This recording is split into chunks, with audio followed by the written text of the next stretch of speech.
Uno pensaría que en un juicio lo único que importa es quién tiene la razón, ¿verdad? Pues no siempre es así. A veces la clave no está en el qué, sino en el cómo se presenta un caso. Hoy vamos a meternos de lleno en una herramienta estratégica y fundamental en El Salvador, las excepciones procesales. Pensemos en ellas como las reglas que garantizan que el partido se juegue limpio desde el primer minuto. Entonces, ¿qué pasa cuando una demanda arranca mal? Imagínense esto. Meses, a veces años, en un juicio, para que al final todo se caiga por un error que estaba ahí desde el primer día. ¡Qué desperdicio de tiempo y de recursos! Para evitar eso, el sistema necesita una especie de control de calidad. Y es justo ahí donde entran en juego las excepciones. Bueno, ahí está la definición del libro, ¿no? Suena bastante técnico. Pero en español sencillo, ¿qué significa? Pensemos que la excepción procesal es como el freno de mano que puede jalar el demandado. Es su manera de levantar la mano y decir, un momento, señor juez, antes de ponernos a discutir el fondo, primero revisemos si este proceso es válido. Es básicamente el control de calidad del litigio, pero ejercido por una de las partes. Esta será nuestra hoja de ruta. Primero, la defensa antes del juicio. Luego, una comparación clave, excepción contra improponibilidad. Después, el arsenal del demandado. Veremos cómo se limpia el proceso y cerraremos con por qué el cómo es tan importante. Arranquemos. A ver, cuando a alguien lo demandan, la primera reacción es defenderse de las acusaciones. Pero una estrategia legal bien pensada va un paso atrás. La primera pregunta no es, ¿tienen razón?, sino, ¿me están demandando como se debe? Se trata de revisar que el tablero y las piezas estén bien puestas antes de empezar la partida. Y esta es la idea central, el corazón de todo el tema. Una excepción no se mete con el fondo, no discute si la deuda existe o no, nada de eso. Lo que hace es señalar un problema en la forma. Es decir, oiga, la manera en la que me trajeron a juicio tiene un defecto. Se ataca la validez del proceso, no el mérito de la causa. Muy bien, pasemos a un punto que suele generar bastante confusión. Tanto la excepción como la improponibilidad son filtros para depurar el proceso. Buscan lo mismo, un juicio limpio, pero no son para nada la misma cosa, y saber distinguirlas es fundamental. La gran diferencia se resume en dos palabras, ¿quién y cuándo? La improponibilidad es el juez actuando como un portero. Revisa la demanda apenas llega y si ve un defecto garrafal, ¡pum!, la rechaza de oficio. Ni siquiera arranca el partido. En cambio, la excepción es la herramienta del demandado. El partido ya empezó, pero el demandado encuentra una falla que el árbitro no vio y la alega. Y esta tabla lo deja clarísimo. ¿Quién le invoca? El demandado frente al juez. ¿Cuándo? Al contestar la demanda. Contra el filtro inicial. ¿Y por qué?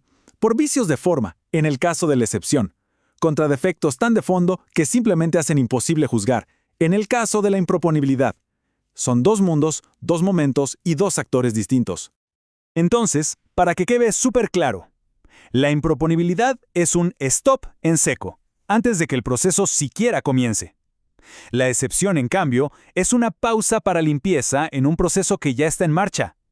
El objetivo final es el mismo, un juicio justo, pero las acciones son completamente diferentes.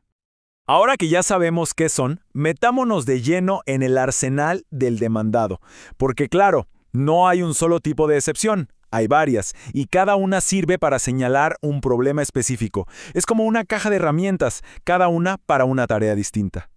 Generalmente se agrupan en tres grandes categorías que responden a tres preguntas sencillas. Las subjetivas, que se preguntan ¿quiénes están en este juicio?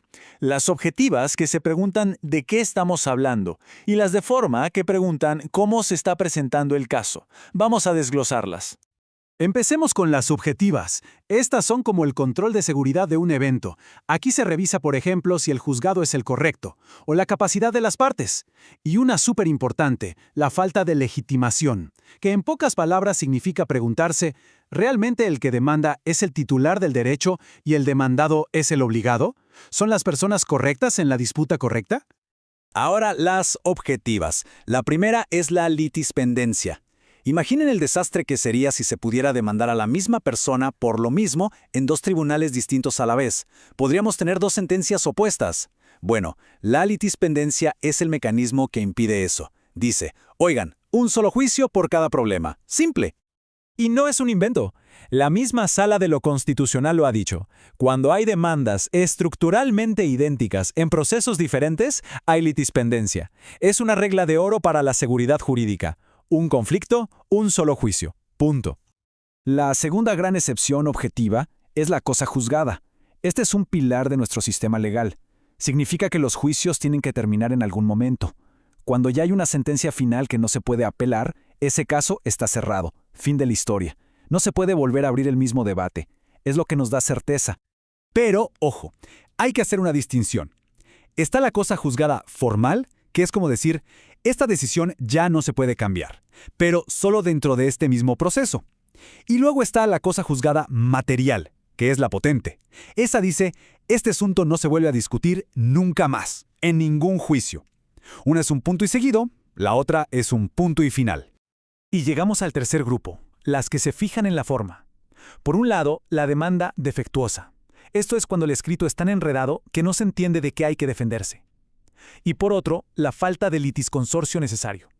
Pensemos en un juicio sobre una casa con 3 dueños. Si solo demandan a uno, la sentencia afectará a todos, así que los 3 tienen que estar en el juicio. Si falta uno, la demanda está incompleta.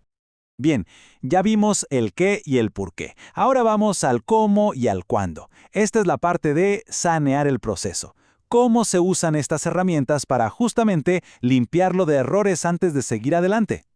El proceso es bastante claro. El momento estelar para el demandado es al contestar la demanda. Ahí es oportunidad para poner sobre la mesa todas las excepciones.